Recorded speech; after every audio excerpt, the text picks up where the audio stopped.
Today we're still looking at bases other than e for our exponentials and log.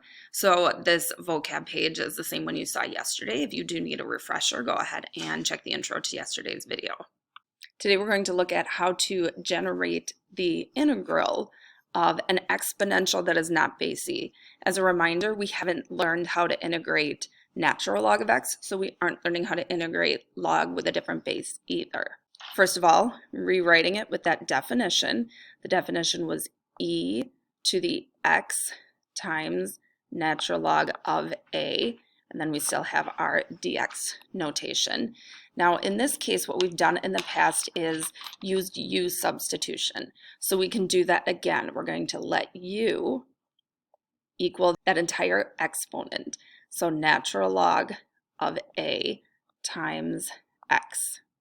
Take the derivative of both sides, du equals natural log of a is a number. So that would be the coefficient of x, which would also give us the derivative of x.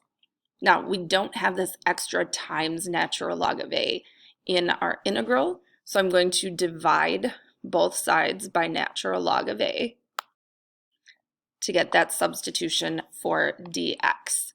Going back over to my integral, 1 over natural log of a is a number. It's a coefficient. I can pull that out from the integral itself, and then I let the entire exponent equal u, and dx is equivalent to du. The integral of e to the u is e to the u. So we have 1 over natural log of a times e to the u. I'm going to go ahead and substitute that expression back in, that natural log of a times x. And of course, when we integrate, we have a plus c. And one more piece, this e to the natural log of a times x is the definition of a to the x, and then our plus c. So very similar to the integral of e to the x, we just have that extra 1 over natural log of the base. Before we get into integrals, we're going to take a look at another derivative. This one is a little bit more complex than the derivatives we saw yesterday. So the first thing I notice is that I have log of a power.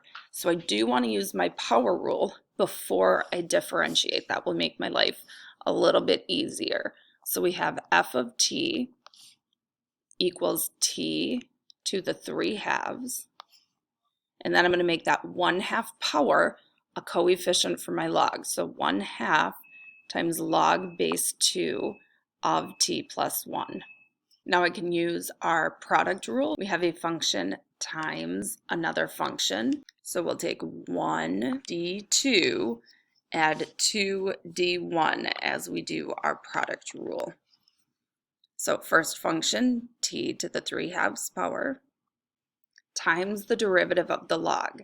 Remember, the derivative of a log that's not the natural log has one extra piece, and it's 1 over the natural log of the base. So that 1/2 is a coefficient that's going to come with, times 1 over natural log of the base, and then everything else is the same as taking the derivative of the natural log. So we're going to have 1 over what we're taking the log of, that t plus 1, and then times the chain rule, the derivative of what's inside. In this case, that is 1. So there's our 1 d2. Now we need to add to that second function, 1/2 log base 2 of t plus 1 times derivative of the first, that t to the 3/2 power.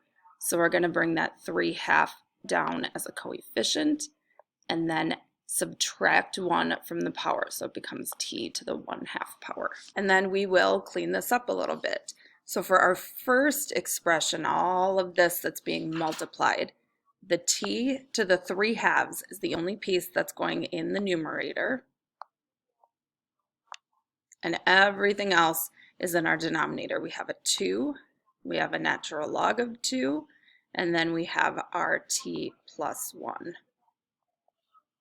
Our second piece, the only thing we can simplify is this multiplication of our coefficients. So the 1/2 times 3/2 would give us 3/4.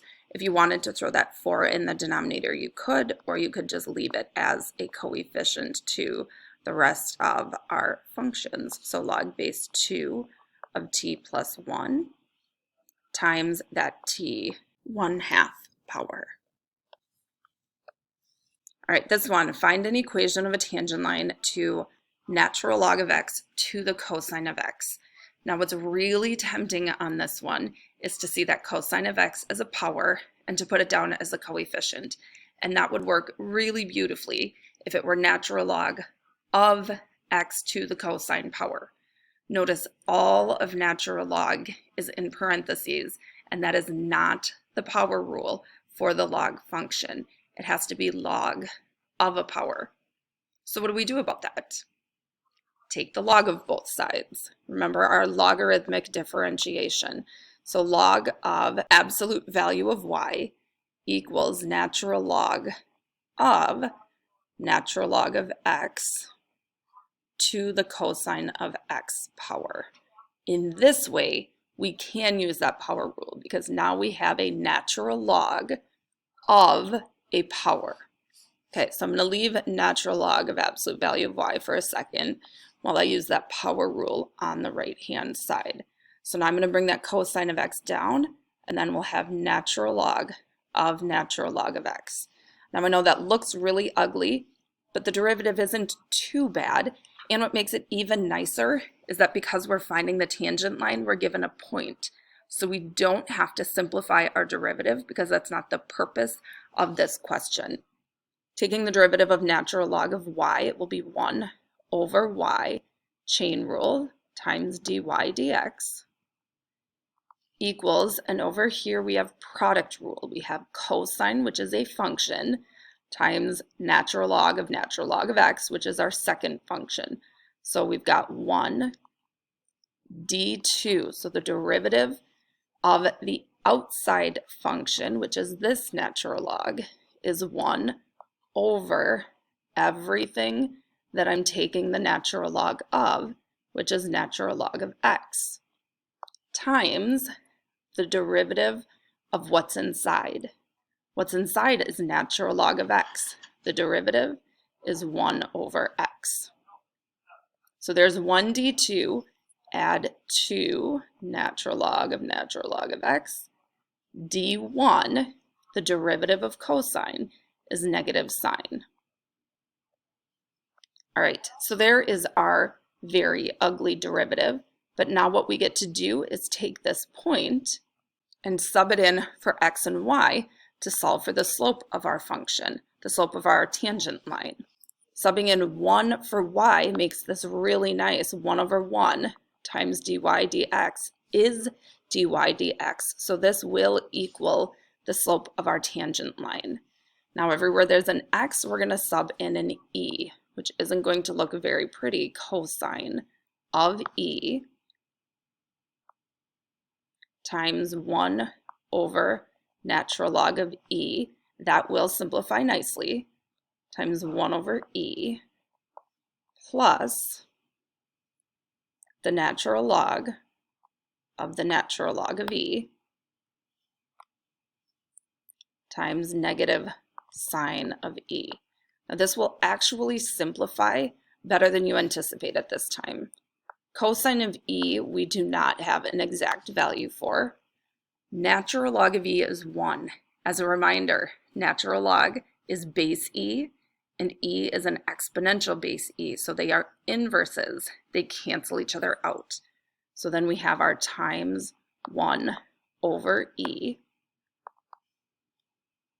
plus inside here, natural log of e is 1. So we have natural log of 1 times still that negative sine of e. This first piece is just cosine of e over e. And then here, natural log of 1. Take a second to think about what the natural log of 1 is. Hopefully you came up with 0. The natural log of 1 is 0. because e to the 0 power gives us 1. So that whole second piece of our derivative goes away. So there's our slope, cosine of e over e. We now have a slope and a point, and we were asked to write an equation of a line. We can do that. Y equals slope is cosine of e over e times x minus the x coordinate plus the y coordinate. All right, now we're going to integrate an exponential with a base other than e. As a reminder, the only difference was we had that extra 1 over natural log of the base when we integrate times 5 to the negative x power. Now we do have a little bit of a kind of undoing the chain rule piece here.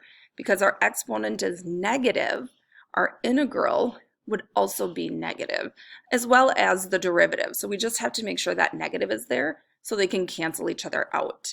And then general integration would have that plus c.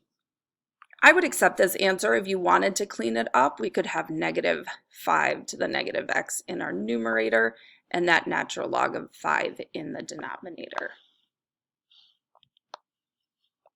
All right, this one we're going to integrate each piece separately. So the integral of x squared, add 1 to the power and divide by 3 or multiply by the reciprocal, plus, same thing, we've got the integral of 2 to the negative x. So we'll have that 1 over natural log of the base times the exponential itself, and then undoing a little bit of that chain rule, that negative exponent means our integral as well as our derivative would be negative. If we wanted to clean this up a little bit, you could do x cubed over 3, or you could leave it as 1/3 x cubed minus 2 to the negative x over natural log of 2, and then of course our plus c.